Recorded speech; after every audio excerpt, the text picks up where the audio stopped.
Hello everybody, I wanted to talk about a couple different ways to water houseplants, and I'm not going to show both. I'm actually only going to show one method, but I'm going to show it with a couple different plants, so hopefully you can see kind of how I do it and why. And today we're going to talk about bottom watering. So almost everybody knows how to top water a houseplant, and that is just dumping the water on top of the plant. That's why it's called top watering. I'm more a fan of bottom watering because number one, it's easier. And I'm going to show you how simple it is in just a second here. Number two, the plant gets what it needs and only what it needs because the plant is actually kind of taking up exactly the water that it needs. I'm going to talk more about that. And I'm not a plant expert. I just have some plants and they need water. So let's water some plants. We're going to start with this tiny little dude who only has a couple leaves. This is a dumb cane. And I believe that is a form of Dracaena. The struggle with this guy is going to be, will he balance when I add the water? We shall find out. I'm going to reach a ways behind myself and the camera. I'm going to crawl back here, take up my watering can that I filled for the purposes of making this video. And all I'm going to do is I've set down the Dracaena in a plastic nursery pot, so it lives in a little decorative pot like this, and then I keep it in its nursery pot just because that's where it started, and I want to make sure that it establishes well. It's been struggling. We've lost a few leaves, but also it's like just mid-March, so we're going to get into spring here.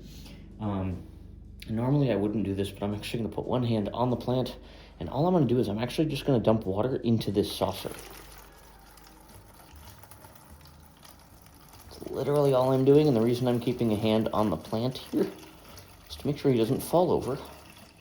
And especially for the little guy here, that'll lure. Okay.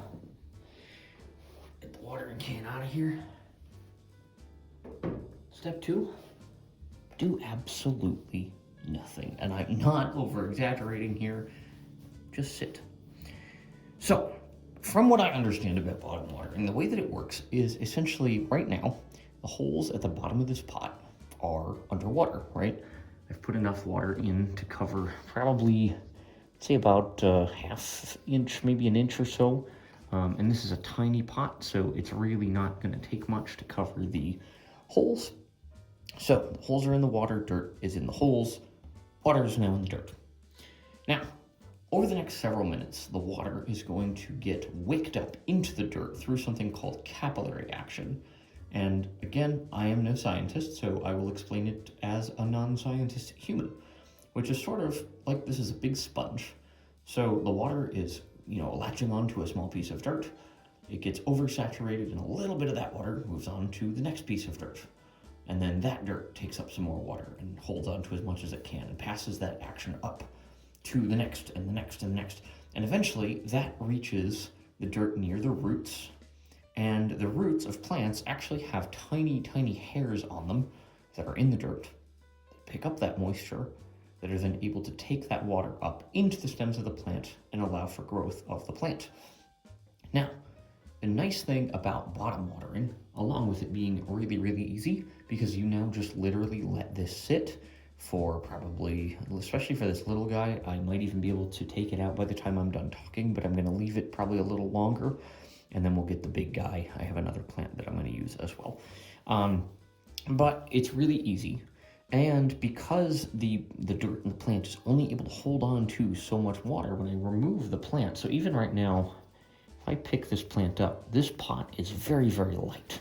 So I can tell that in this, 30 seconds that it's been in this water, hasn't done anything yet. It's not really retaining this water.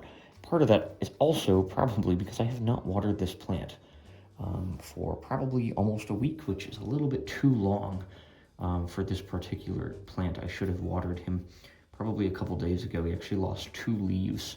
So there's really only, there's a new one coming out and there's 2 on the plant. So I really need to monitor this guy. And this is not a fault of bottom watering as a process. It's a fault of me as a plant caretaker not doing my job. So what I'm going to do is I'm going to leave this guy for about 20 minutes and let him soak in this water. I'm not going to make you sit through that process. But I'm also going to do this to another plant and show another practical reason, especially as a blind person or as someone who may struggle with some certain plants, why bottom watering might actually be safer. So we'll see you in a few. It's been about 25 minutes. We're gonna go ahead and take this guy out. And you probably won't be able to really see much, visually, but I can tell you that this pot definitely feels a little bit heavier. I may actually put him back in overnight after I get the other guy going for a little while, just because I'm feeling that there might be the potential for him to take more water up, but for the sake of the video, we're gonna get him back into the fancy pot here, maybe. Why am I struggling with one hand here? There we go. Yeah, get in there. There we go, and I'm gonna scoot him away. Now, as I bump the tripod, the kind of safety or ease of this, in terms of other plants, I have another plant here that is literally potentially self-injuring to water via the top, and that would be this big dude right here. This is a ponytail palm. Baconia, is it Becarvada? I don't know. I failed Latin, as in didn't take Latin. Now, this guy for me has grown so much in the last several months, and I now keep him in the window, actually kind of in the background of videos, so you might see him. But these leaves, and I've talked about this in one of my plant updates before, but they literally have a petting direction. So if I go from the center of the plant and slide my hand out, I'm fine. If I did that out and going in, which there's a reason I'm not even touching the plant, they will cut into your skin. These leaves, see if I can get one a little closer to the camera here. And I don't know if they're visible, but they have teeny tiny little teeth on them, where, and I'll do this very carefully with the tip of one finger, and I can feel it's like a resistance, and it's a little serrated edge on either of the two edges of the leaf. And it's just not an incredibly safe plant to be getting in here with a watering can, wanting to get really close to the base of the plant, which is kind of the important part to water with a ponytail palm. And so we're basically going to do the exact same process, slightly scaled up. In that, I'm going to line up my watering can and just really go crazy. And I'm not going to go quite all the way to the top, but I'm going to fill this saucer fairly significantly here. I think that should do her. Okay. And now, this guy is going to sit probably overnight, just because the ponytail palm does not need watering very often. It stores all of its water inside the foot or the trunk. The common name, roughly translated or given, whether it's a direct translation or not, is elephant's foot, because this bulb at the bottom gets really big. And right now, this guy is not extremely squishy to the touch. However, the pot was very light, and there's a little bit of movement when I'm pressing around.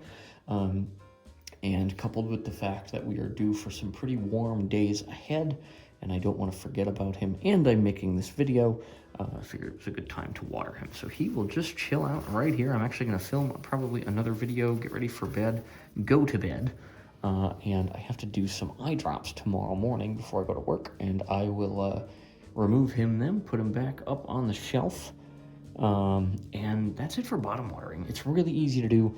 I have these really big, I think they're like 12, maybe even probably 14-inch clear plastic saucers that I bought from my local garden center just before the winter started, because I knew I was going to be overwintering some plants. And I have kind of designated one of them here as my watering saucer. And so I take, whatever plant needs watering, just stick them in here and leave them. And I basically do this repeatedly until the water, runs out in the saucer, and then I replace the water. And so that's kind of the easy way to do it. Hope this was helpful. And I do this pretty much with all my plants. I have jades, I have ZZ plants, I have the ponytail palm, I have many different types of Dracaena, and I also have, what am I missing? I think that's most of them. And you saw the dumb cane. So yeah, hope this was interesting. Thanks for checking it out, and we'll see you soon. Peace.